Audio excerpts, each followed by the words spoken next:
Prigogine, selon vous, il y a un lien étroit entre l'affirmation du déterminisme et la négation du caractère irréversible du temps. Est-ce que ce lien étroit, vous pouvez le justifier? Oui, il y a un lien entre temps et probabilité. Mais je pense qu'avant de revenir sur le problème des probabilités, je voudrais d'abord parler un peu de la flèche du temps. La flèche du temps, et alors comment justifier la flèche du temps dans une vision probabiliste. C'est au fond les deux étapes, n'est-ce pas? Donc la flèche du temps apparaît dans la thermodynamique. Mais la thermodynamique, avec l'entropie croissante, l'entropie qui devient maximum dans un système isolé. Mais, comme je le disais dans notre entretien précédent, la science classique s'intéressait à l'équilibre, à la stabilité.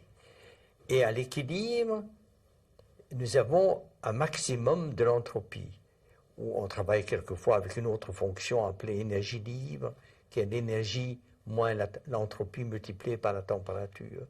Donc, de toute manière, il y a un principe variationnel. Il y a quelque chose qui devient extrémum à l'équilibre. Alors, à l'équilibre, le système est immunisé par rapport à ces fluctuations. Parce que si vous faites une petite fluctuation, vous allez sortir du maximum ou du minimum, mais le système réagit de manière à vous ramener au minimum ou au maximum.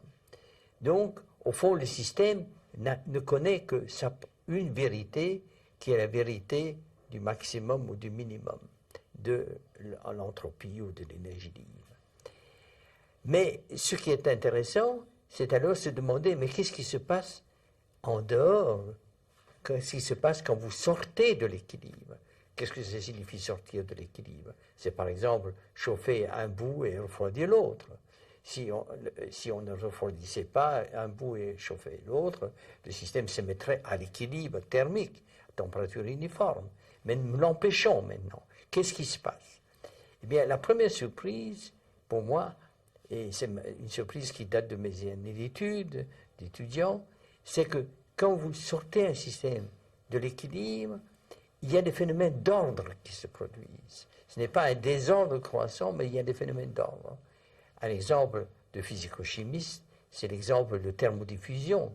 Quand vous chauffez une boîte qui contient deux constituants, mettons l'hydrogène et l'azote, eh bien, vous chauffez d'un côté, vous refroidissez de l'autre, vous trouvez plus d'azote du côté froid, plus d'hydrogène du côté chaud. Donc vous avez un phénomène d'ordre, vous avez séparé les molécules par un processus irréversible. Et aujourd'hui, on est convaincu que la plupart des structures complexes que nous rencontrons dans l'univers, et notamment dans la vie, ne peuvent se produire que loin de l'équilibre.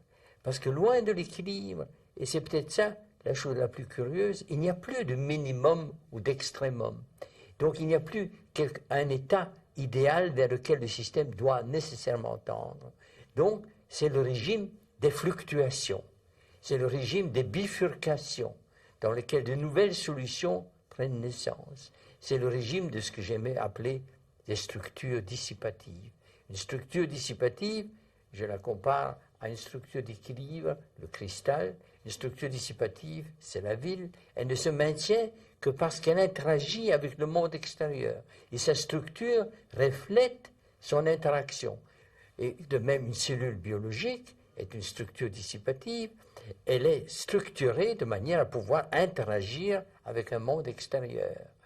Donc, vous avez alors ces éléments de structure dissipative, d'auto-organisation, parce que comme il y a beaucoup de ces structures possibles, il y a des choix entre ces structures, on parle d'auto-organisation, de bifurcation et dès lors de probabilité, nous revenons là-dessus, puisqu'il y a un choix entre différentes possibilités, et nous voyons là très clairement apparaître le rôle constructif du temps. Donc vous voyez, c'est une des raisons pour lesquelles je ne pouvais pas être d'accord avec Einstein quand il disait « le temps est illusion ». Non, le temps n'est pas illusion. La flèche du temps, le fait de sortir de l'équilibre, vous donne des nouvelles structures. Et ces structures sont absolument fondamentales pour comprendre le monde qui est autour de nous. Et ils sont fondamentales dans l'écosphère, dans l'histoire du climat, dans l'histoire de la vie. En fait, je dirais que la flèche du temps conduit à deux considérations très générales. D'abord, la flèche du temps est peut-être l'élément commun, le seul élément commun dans tout notre univers, de toute cette grande bulle en train d'exploser. Il y a un élément commun, c'est la direction du temps. Chacun de nous vieillit dans la même direction. Quand vous vieillissez, je vieillis et vice-versa. De même, chaque étoile évolue dans la même direction. Qu'est-ce qu'il y a de commun entre un rocher et un être vivant? Eh bien, c'est l'évolution temporelle. Elle est évidemment différente pour l'homme que pour une pierre, mais il y a quand même une évolution orientée. Et en même temps, la flèche du temps est à l'origine de la diversité du monde.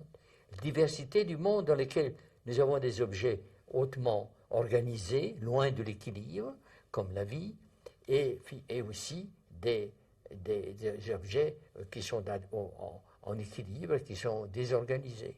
Donc le monde nous paraît comme une superposition de fluctuations. Dès lors, pas question d'une théorie linéaire du temps. Il y a des reptiles qui, il y a 200 millions d'années, se sont mis à voler, mais d'autres reptiles sont restés sur Terre. Il y a des mammifères qui se sont remis à nager, sont devenus des baleines. D'autres mammifères sont restés sur Terre. On peut presque dire que les différentes civilisations que nous rencontrons, la civilisation chinoise, l'égyptienne, précolombienne, sont comme des fluctuations à partir du même élément qui est l'homme. Et c'est d'ailleurs, je dirais, peut-être une des raisons de mon intérêt pour les civilisations néolithiques, c'est que dans ces civilisations, vous avez déjà différentes manières de voir le monde qui apparaissent. Un monde cosmique stable dans la tradition chinoise, un monde biologique instable où les dieux doivent être nourris par le sacrifice dans le monde précolombien. Bien entendu, donc, nous arrivons à cette réalité du temps, et la réalité du temps signifie la réalité des nouveautés, de l'innovation, de la créativité.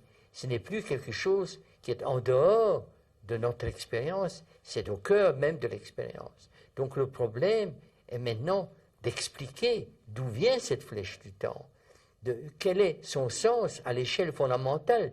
Dire qu'elle reste dans le phénoménologique devient impossible puisqu'elle joue un rôle trop important. Comment peut-on dire que la vie n'est que de la phénoménologie ou l'homme de la phénoménologie? Comme Monod le disait. Monod disait la vie, l'ancienne alliance est rompue, l'homme est comme un cigane aux confins de l'univers. Ça ne me paraît pas une conclusion satisfaisante. Comme je l'ai dit dans l'entretien précédent, la science est un dialogue avec la nature. Au fond, la science doit nous insister sur notre appartenance à la nature et de dire que la science conduit à nous reconnaître comme étrangers à la nature ne peut correspondre qu'à une seule chose, c'est de méconnaître le sens de ce que nous apprenons. Et ce n'est pas seulement Monod. Un grand physicien, Weinberg, a écrit « Plus nous connaissons l'univers et plus il nous paraît pointless, sans aucun intérêt ».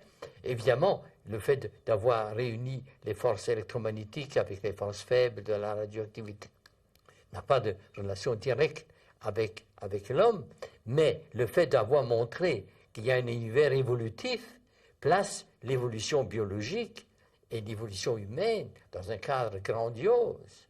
Et finalement, la créativité humaine, au lieu de nous opposer à la nature, devient l'exemple le plus éclatant d'une propriété universelle. Oui, il faudrait donc absolument se garder d'opposer le temps humain au temps de la nature. C'est ça, c'est ça. Pour moi, le temps humain est un temps particulier, un exemple particulier du temps de la nature. Bien entendu, si vous demandez quel est le mécanisme du temps humain, c'est-à-dire c'est finalement de la neurophysiologie, et ça n'est pas mon domaine, mais l'existence de ce temps humain, la direction de ce temps humain, l'innovation associée au temps humain, cela, ce sont des propriétés universelles.